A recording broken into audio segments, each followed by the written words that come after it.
how to be wealthy. If you want to succeed in life, these three things. In this house, we have the three. And then we have laws. When we talk about laws, we're talking about principles. Genesis 8:22. While the earth remaineth, these principles remain. You're welcome to this channel. This is Money Mindset Mastery. On this channel, we teach you how to make money, how to manage your money, how to sustain your money, and how to grow generational wealth.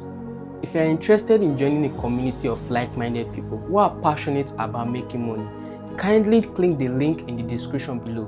There we share information about this channel and updates on this platform. If you're interested in ordering any book, kindly click the link in my description below and send me a message directly to my WhatsApp, and the book will be delivered to you.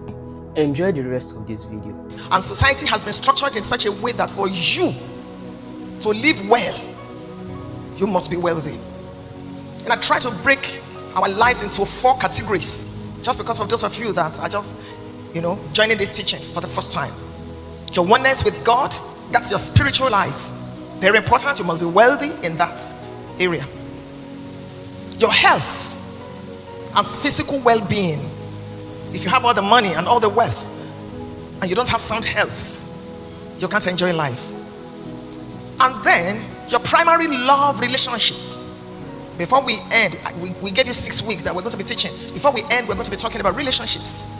Because like I rightly said, every blessing comes from God. Absolutely from God. Nobody can take that away. It's a very true statement, but it's an incomplete statement. Every blessing comes from God through men to men. That's the complete statement. If God says yes and men do not say yes, and this is not heresy, if he really wants to help you, he can look for another vessel. But if you're going to be blessed, it comes from God. So we're dealing with your spiritual life, we're dealing with your physical well-being, we're dealing with your primary love relationships, the vertical and the horizontal. So that's important. If you're rich in this world, you're wealthy in this world, and you're not spiritually sound, you're not spiritually wealthy, it's a waste. You're a waste of space. Because there's a purpose for every form of blessing that God sends your way. And then number 4 is your freedom of time and money. If you must take permission every time before you can do anything, you want to travel, you have a boss that you must kneel down and beg. There's no freedom of time for you. There's no freedom of money for you. You're not wealthy. You're not wealthy. So we're looking at these 4 areas. And last Sunday, the bishop said to us that money can be found in various places because we're concentrating on money. People that abuse pastors on the internet, let me tell you the truth, it's money they are looking for because they want traction so that YouTube can pay them, Facebook can pay them. It's money. So they look for who has a great name. Everybody needs money. You're sitting down now here in this beautiful auditorium today, and money is speaking because money has a language. Money has a voice. When you want to board a flight, you will see how money speaks. Why some people turn to the right, some people turn to the left. It is not luck, it is money that is speaking. So don't pretend that you don't need it. You need it. Society has been structured in such a way that without it, you cannot be truly successful. The bishop told us 10 places where money can be found. Number 1, he said, money is found. Money is in people. He said 10 places where you can find money. Money is in people. That corroborates my opening statement. God blesses man through man. Every blessing comes from God, flows from God, but flows through man to man. For some of you, what you need is the people or the person. And I'm going to take you to the next level this morning. It's just 3 things I want to share with you. I told you when I started the teaching, I think 2 or 3 Sundays ago, that there are 25 main reasons. I've searched the scriptures, I've looked at life, I've studied people, why people don't have money. So we're looking at various things. The ones Bishop gave you, just flip it and then you can find out. I remember speaking about unforgiveness. I remember speaking about how your wardrobe looks. When you are broke, go back home and see how dirty your house is. Money stays where it is honored. It's the truth. It's a principle of life. So I just want to add 3 this morning. Let me begin by saying that when God created man in Genesis chapter 1, he had wealth in mind. He had progress in mind. He had blessings in mind. God did not create you to frustrate you. No, he didn't. He's not an irresponsible God. He's too organized to be absent-minded. He knows what he's doing. When he created man, he had progress in mind. So he makes sure that your feet are forward-looking, not backward-looking. He makes sure that your eyes are in the front. He wants you to make progress. Proverbs 4:18, the Message translation. The longer you live, the brighter you shine. That is God's plan for you. And let me also lay this foundation that God is good. It does not matter what society tells you. God is a good God.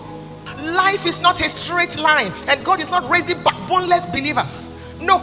Storms will come, whether your house is built on the rock or it is built on the sand. Storms will come. 14 different storms come against every marriage.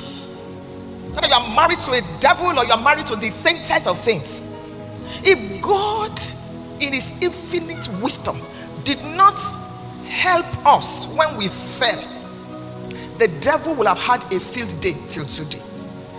So what did God do? The only wise God, what did he do? He put in place strategies, systems, structures that we call principles.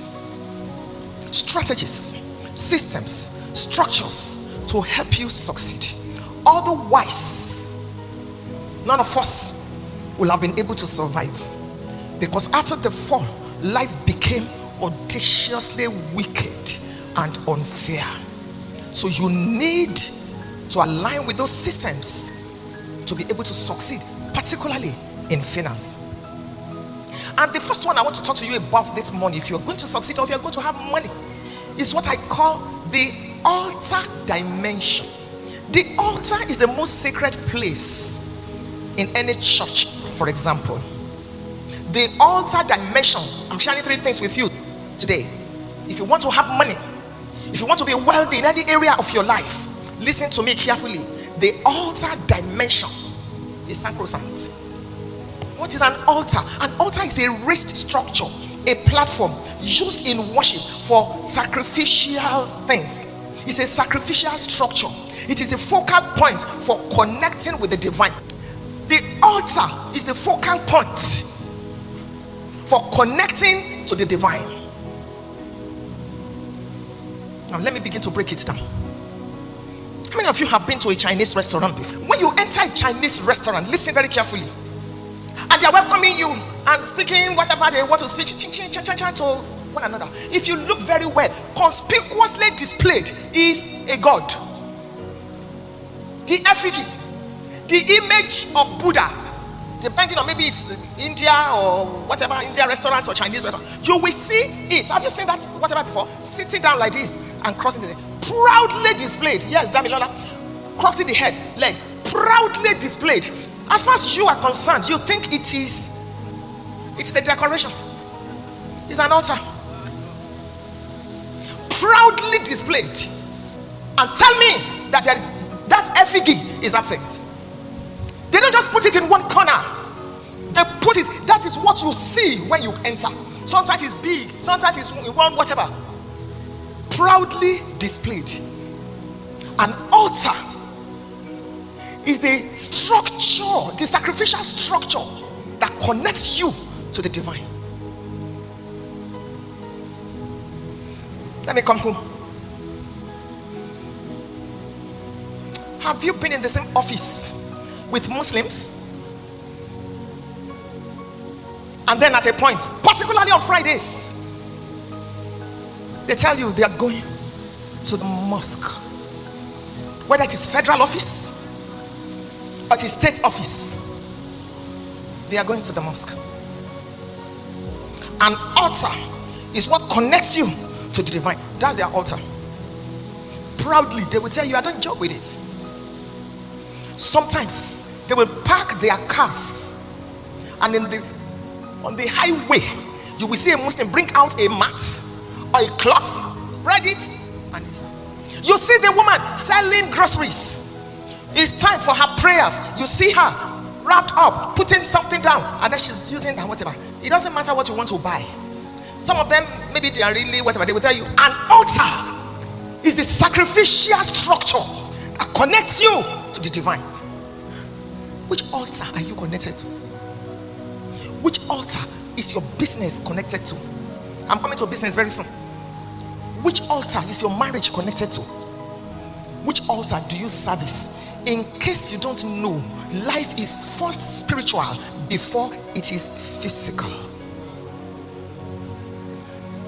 So you just think that life is smeh. You just go anyhow. You open your shop in the morning. Yes, everybody. You just wake up in the morning, and the next thing is Instagram. The next thing is you want to take a coffee. You don't connect your marriage to the altar. In case you don't know, there are altars that are speaking against you. So life is not about, I'm very gentle now, I don't do anything. Which altar is helping you? Which altar is helping your children? Which altar are you servicing? You see, the way my husband and I were dancing this morning, because this altar helped us. We hardly slept this morning. We called on the God of this altar and he answered us. So we came back to service him. Which altar is defending you? Which altar is helping your business? You think people just come in to buy things from you? Some came to drop evil. You can't take life with levity, else it will deal with you. Don't think it's only Christians that have money. There are people that have money and they're not pushing cocaine. Don't think all the music you are listening to is clean. Somebody records a song and then he ties it to an altar, and for no reason you will just be dancing it, and you are wondering, what is he even singing? Connected. An altar is a sacrificial structure that connects you to divinity, and you're taking your Christian life lightly, and you're saying you want to have money, you want to be successful, you can't pray in tongues, you're not serving the God of any altar. Wake up. Life is audaciously wicked. Life is evil. My husband says there are people that are not happy just because you are happy, and then you just stroll into life. Your husband is rising and you think, give me a high five, we are just good, we are cool. When there are people that are taking your name, I'm not scaring you, I'm telling you the reality of life, that are taking your name, that have taken the sand in front of your church, the sand in front of your shop to somewhere, and here you are, you're not serving any altar. The altar dimension, you don't joke with it. Nobody succeeds by accident. Wake up the spiritual giant on your inside. Wake it up. Please God with purity, with righteousness. Connect to the altar. Life is a fight for territory. Which altar is fighting on your behalf? And which altar are you servicing? Which altar? You see evil people, you think they don't service altars? Go and bring the first that opened your wife's womb. Go and bring your wife. You will marry another one. And when she dies, bury her across like this, and make sure you walk on her every day when you go out and when you come in. You think these politicians, let them hear me and hear me clearly. You think they don't have altars that they are servicing? You think it's just normal? You think you are just voting? Which altar defends you? When they're calling your name at 1 a.m., which altar is rising up to fight on your behalf? Like that play, that drama. Which altar have you serviced? What is on the altar that can speak for you? If Muslims can leave the office to go and do prayers, Friday you will see them clear everywhere. If you want to buy anything, you will wait till their prayer is over. If Chinese people can put effigy around, have tied your life and your destiny to the altar. You want to have money, serve the altar. The second thing I want to talk to you about, because sometimes we look at money. Reverend Adejumo, money is what we use to buy things now. But what can we use to buy money? These are the things we're teaching you. What can we use to buy money? It's a medium of exchange. For you to get money, what do you need? That's what we're teaching you. The things we teach you may be intangible. Even in my coaching programs, I don't teach this. No, intangible. Because the iceberg that sank the Titanic was what Captain John did not see. Sometimes what you cannot see is what determines everything. So the second thing I'm sharing with you today is honor. You know, we have not spoken about what you can do, what you can sell and all that. We will get to that. Honor is a currency. Let me explain honor to you. Honor is acknowledgement of difference. Sometimes when I get a letter that they want to give me an award and all that, and I'm doing smesme, Say, a lot of our words and all that. The Holy Spirit cautions me. Our word is an acknowledgement that your society has seen what you are doing, and it is about to be acknowledged and rewarded. So when we tell you to honor people, it is not hero worship. It is acknowledgement, discernment, acknowledgement, and reward of years of labor. Nobody succeeds by mistake. So when you see me kneel down for Bishop Adejumo or Bishop Adejumo or Pastor Adeboye, I'm acknowledging their years of investment in themselves that has made them to be able to impact my life. Young people listening to me, and even elderly people, after this service, never in your life go online and be criticizing people. She's the 7th wife. See her back. Maybe she drove out the husband. Shut up. Because you don't know the full story. Honor. Money stays where it is honored.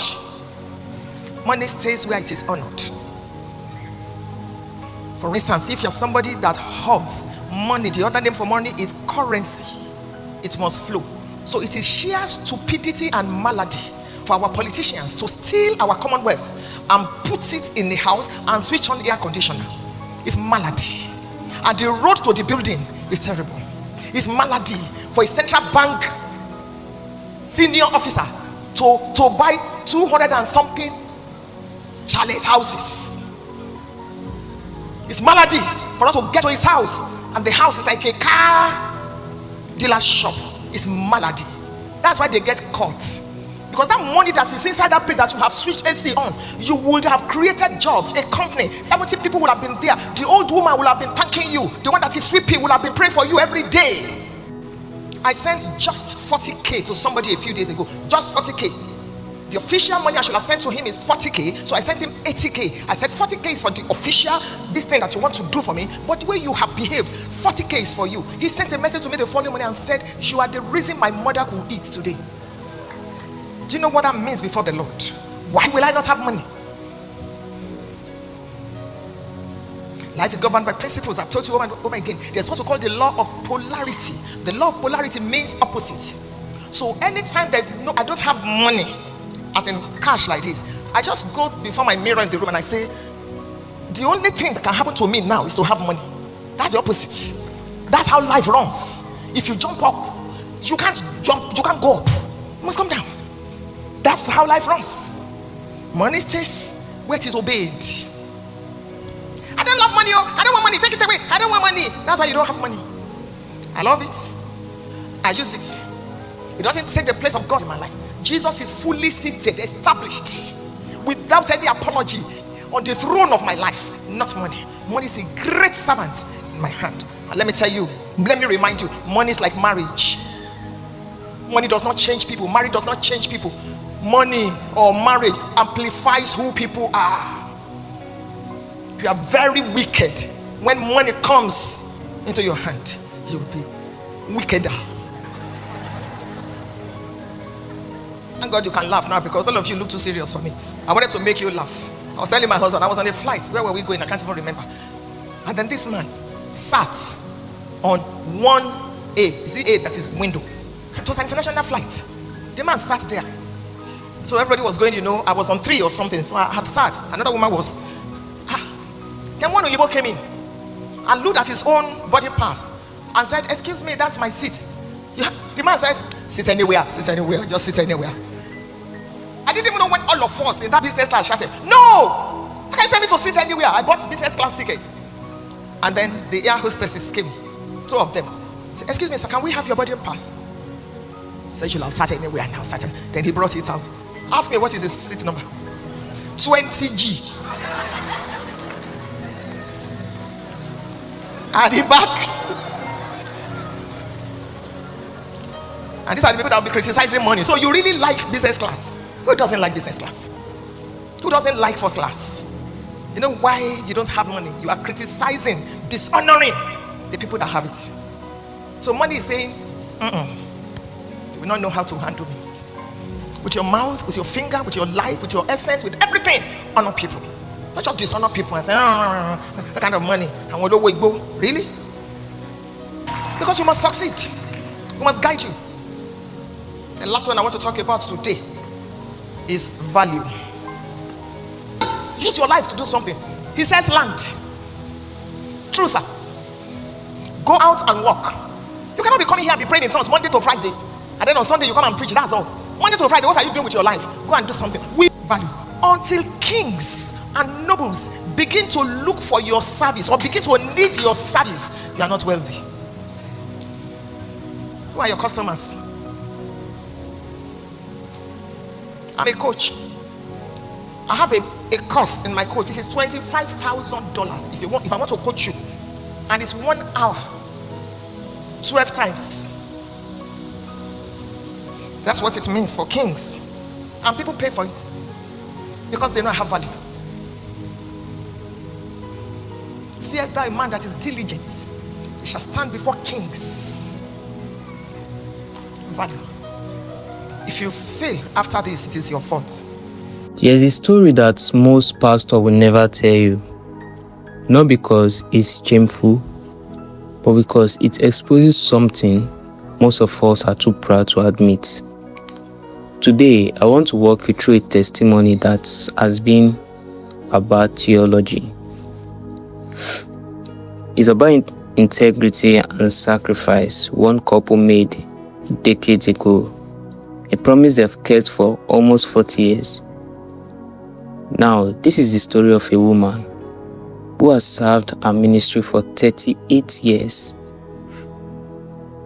It was 38 years of leadership and sacrifice. Together, they built something from nothing. And in all that time, she says one thing has never happened. Not once. Our church has never bought her a single car. Not one. Her husband made sure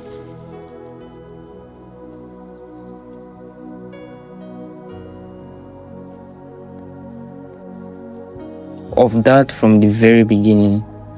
Why? Because when he first went into ministry, he made a vow that he would never touch 3 things. The things that destroy so many spiritual leaders from the inside out. Not the offering plates. Not the temptation that come with influence. He drew a line before he ever needed to. And here's what's remarkable. They didn't just say it, they lived it long before their ministry grew into what it is today. The couple ran a small business on the side. Nothing glamorous. They sold kerosene, biscuits, eggs, plastic goods. They drove an old Volkswagen from house to house collecting soap, trash, anything they could sell just to make ends meet.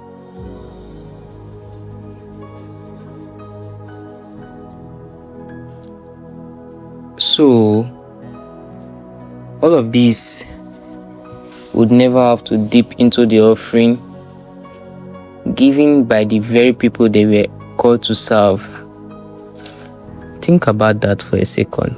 Here is a couple building a ministry that would go on to touch thousands of lives. And instead of leaning on the tithes and offering coming in, they choose the other road. They sold gari, they sold plantain, they ran a small kiosk that decades later is reportedly still standing in the same spot today. This wasn't a one-time sacrifice, this was a discipline. A daily decision to separate what belongs to God's house from what belongs to their own household. And that distinction, knowing the difference between the two, is something so many people in leadership today have completely lost. She tells another story, a moment when their own son needed school fees. a real financial urgent and personal one. And even when with the money sitting in the church account, they refused to touch it. Not because they needed it, but because they had the moral decision long before the need ever arose. The altar was not a personal bank account. That's the part that should stop you in the tracks. Because most of us make our integrity decision in the moment. When the pressure hits, when the bill is due, when nobody is watching. But this couple made their decision in advance. Before the need, before the temptation, before the money was even there to tempt them. And I think that the real lesson buried underneath this whole story is integrity. Integrity is not built in the moment of crisis. It's built long before the crisis even shows up. If you wait until the pressure is on to decide what kind of person you are going to be, you've already lost. The people who stay consistent under pressure are the ones who already made the decision when things were calm. So here's the question I want to leave you with as we move into part 2. What vow have you made? Quietly, personally, maybe even years ago, that you are still keeping today, even when no one is watching. It will be easy to break it, because character isn't what you say in public, it's what you do in private, when the money is right there and nobody would ever know. Now, I want to shift into something completely different. Something that might change you even more than the first part did. This is about value, and specifically why some people are sought after, paid well and well patronized, while others are just working just as hard, are constantly overlooked. She said something that I had to sit for a while. Until kings and nobles begin to look for your service, you are not ready yet.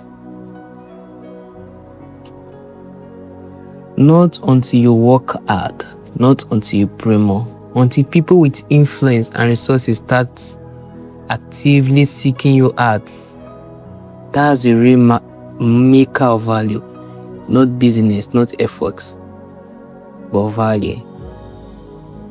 She gave an example from her own life, how she became a coach, and from her coaching that's not even cheap, a serious amount of money for a short block of section, and people pay for it willingly, not because she pressured them into it, but because they recognize something in what she offers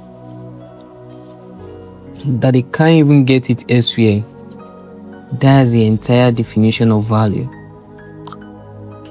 And in one sentence, people pay premium prices for things they believe are worth it, and they walk away from things they know they don't worth it. Then she told a story about her makeup artist, a woman who has traveled with her to dozens of countries, been on private jets, being trusted with one of the most personal and public parts of her image, her face in the front of the world. She made a point of saying the first time this woman did her makeup, it wasn't great. But she didn't fire her. She invested in the relationship, and over time, that makeup artist became so skilled, so trusted that she now travels internationally as part of the team. That story isn't really about makeup. It's about how value is built. Nobody starts out being someone kings and nobles are chasing down. You start out rough. You start out figuring it out, but you stay consistent. If you keep showing up and sharpening your craft, the demand for you increase over time.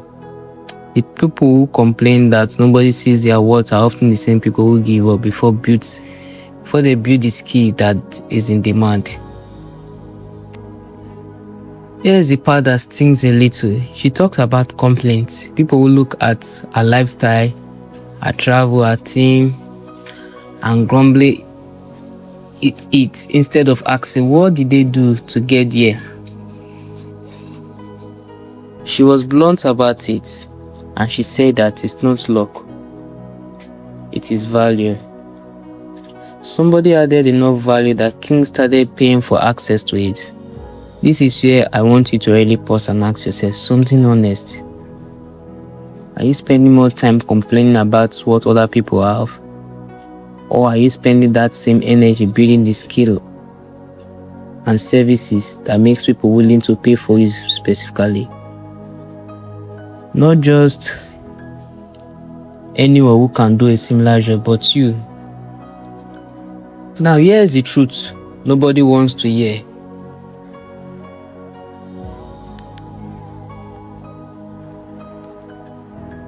The marketplace does not reward effort, it rewards value. You can work extremely hard and still be broke if what you're offering is not what people actually need or want at a level we're paying for. Value is not about how tired you are at the end of the day. It's about what you bring to the table. If it's rare enough, refined enough, trusted enough, that people will pay to access it.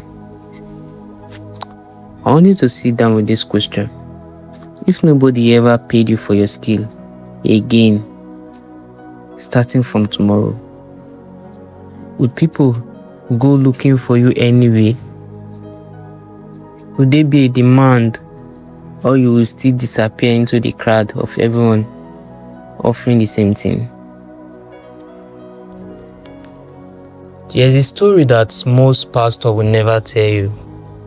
Not because it's shameful, but because it exposes something most of us are too proud to admit. Today, I want to walk you through a testimony that has been about theology. It's about integrity and sacrifice one couple made decades ago, a promise they've kept for almost 40 years. Now, this is the story of a woman who has served her ministry for 38 years. It was 38 years of leadership and sacrifice. Together, they built something from nothing. And in all that time, she says one thing has never happened. Not once. Our church has never bought her a single car. Not one. Her husband made sure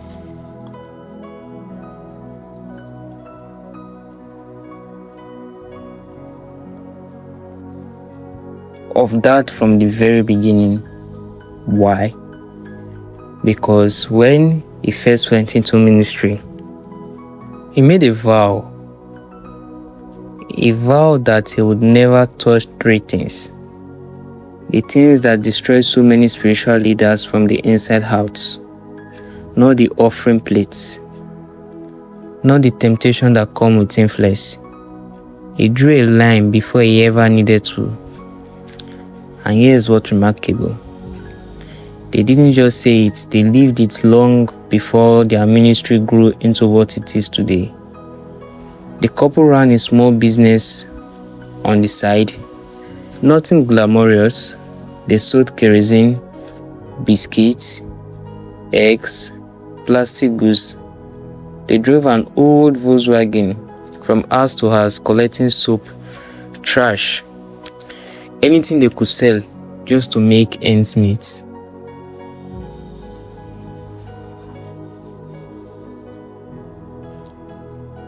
So, all of these would never have to dip into the offering given by the very people they were called to serve. Think about that for a second. Here is a couple building a ministry that would go on to touch thousands of lives. And instead of leaning on the tithes and offering coming in, they choose the other road. They sold gari, they sold plantain, they ran a small kiosk that decades later is reportedly still standing in the same spot today. This wasn't a one-time sacrifice, this was a discipline. A daily decision to separate what belongs to God's house from what belongs to their own household. And that distinction, knowing the difference between the two, is something so many people in leadership today have completely lost. She tells another story, a moment when their own son needed school fees, a real financial urgent and personal one. And even when with the money sitting in the church account, they refused to touch it. Not because they needed it, but because they had a much decision long before the need ever arose. The altar was not a personal bank account. That's the part that should stop you in the tracks. Because most of us make our integrity decision in the moment. When the pressure hits, when the bill is due, when nobody is watching. But this couple made their decision in advance. Before the need, before the temptation, before the money was even there to tempt them. And I think that the real lesson buried underneath this whole story is integrity. Integrity is not built in the moment of crisis. It's built long before the crisis even shows up. If you wait until the pressure is on to decide what kind of person you are going to be, you've already lost. The people who stay consistent under pressure are the ones who already made the decision when things were calm. So here's the question I want to leave you with as we move into part 2. What vow have you made? Quietly, personally, maybe even years ago, that you are still keeping today, even when no one is watching. It will be easy to break it, because character isn't what you say in public, it's what you do in private, when the money is right there and nobody would ever know. The idea of having your own is what I want us to talk about. Your own. You know, she was almost defiant about this point. She said plainly, why would God not give us our own? The question carries more weight than it seems on the surface, because so many people in leadership or in any position of service quietly resent the fact that they are dependent on the very people they are supposed to be serving. That resentment builds slowly. It shows up in subtle manipulation. She was making the case that none of that has to exist. If you build your own, that is very good, because she mentioned sponsoring people through school, not one or two people, but many people over the years. And she was specific about the source, not from the church, not from ministry funds, not from what she and her husband built independently, but from what she built. That distinction mattered enough to her that she built it up directly, almost daring people to go verify it for themselves. And then there's the line that I think is the real center of this entire part. Every car you see me in, your money is not there. From what she said, 30 years of service, and the ministry never once bought her a car. Her husband refused it, not because they could not afford it, not because the church would not have gladly done it, but because of that same original vow. They choose to close that door permanently, so no one could ever accuse them of living off the backs of the very people who trusted them. Here's why I think this matters far beyond ministry. Whatever you do, whether you are leading a church, running a business, or working a job, dependency creates compromise. When your provision is completely tied to the people you are accountable to, it becomes very hard to be honest with them. It becomes hard to correct them. It becomes hard to lead them, because part of you is quietly protecting your own income instead of protecting the truth. That's exactly why she pointed to when she said they were bold enough to correct the people around them. Boldness like that doesn't come from confidence alone. It comes from financial independence. When you don't need anyone's offering, anyone's approval, anyone's payment to survive, you are free to tell the truth even when it's uncomfortable. You are free to lead without flattering people for your own survival. This is the real cost of never building your own. Because if you build your own, all these things, you won't be doing it. If everything have come directly from the people you serve, your boss, your client, you eventually find yourself softening the truth to protect the relationship, not because you are dishonest by nature, but because dependency quietly shapes what you are willing to say. So here's what I want you to sit with as we close this part. Are you financially tied to the very people you are supposed to lead? Your family, your community, and if so, that would take for you to build your own, something independent, even small at first, so that your own integrity is never quietly for sale.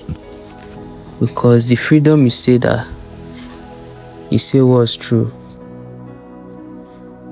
There is so much freedom saying the truth and correct what's wrong, and also to walk away from what compromises you. All of that is the downstream of having your own.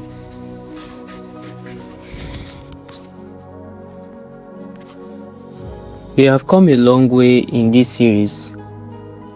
I want to pull all that we have said together in one thread, because I believe it's the actual point behind everything she said. Very important. She said something almost that I think is the key to the entire message. The secret of champions are in their stories, not in the sermons or in their titles, neither in the car they drive, but in their stories. The part most people never see, and honestly the part most people would be embarrassed to tell. Think about what she actually shared with us: a kiosk selling kerosene and biscuits, and the husband driving an old Volkswagen to pick up garri and plantain. And also a church member selling raw ingredients to the very pastor leading the congregation. Someone selling newspaper in the church, and so many things that the members were doing for their own. So it all leaves us with a clue of do something with your life. And none of that sounds like the beginning of a testimony people usually want to tell. It sounds like struggle, sounds like ordinary, and honestly a little embarrassing by the standard most of all just success by today. But that is exactly the point. The champions we admire, the ones with value, the ones kings looks for, the ones who can afford to refuse a car for 38 years on principle. They didn't skip the unglamorous chapter. They lived inside it for years before anyone was watching. The story you are attempting to hide, the side hustle, the small business, the humbly job, the years nobody applauded you. That's not the embarrassing part of your journey. According to her, that is the secret. So here's what I want to walk away with. Trying to gather everything you've covered in the 5-part series. If you want the freedom, you need the independence. If you want the value, you need the years of unglamorous consistency. And one of it holds together without the integrity, the vow you've made quietly, long before anyone was there to see it. This is not a message about pastors and offerings. It's a message about the gap between where you are and where you want to be. The uncomfortable truth, the gap is usually close and unimpressive because of repeated decision, not just by one dramatic midnight success stories. If this series challenged you, convicted you, or gave you a language for something you have been feeling but could not quietly explain, that's exactly why this channel exists. Every week, I break down messages like this one, not just to inform you, but to help you actually apply them. Because like we said in this series, information is not transformation. You need somewhere to keep coming back to stay consistent and keep sharpening this. This is why I do this. If you are new here, hit subscribe, because this kind of content will build 1 week after week. It's not just an isolated place, but a real journey toward financial and spiritual maturity. And if you want to go deeper than what a video can give you, I put together the School of Money book, a book that takes these exact principles: value, independence, and consistency, video on the side, and turns them into a practical step-by-step system you can actually apply to your own life. This is not a theory, it's a framework I use myself. You can read it in a season, but the application will be for the rest of your life. The link is in the description below. Get your copy, put it in your library, and don't just read it once. Return to it, because, like she said in this message, you can eat food and it's gone in 6 hours, but a book like this can serve you for generations. If you have been blessed by this series, do me a favor, share it with one person in your life who needs to hear it. Someone in their 30s trying to figure out money, trying to figure out purpose. Send it to them.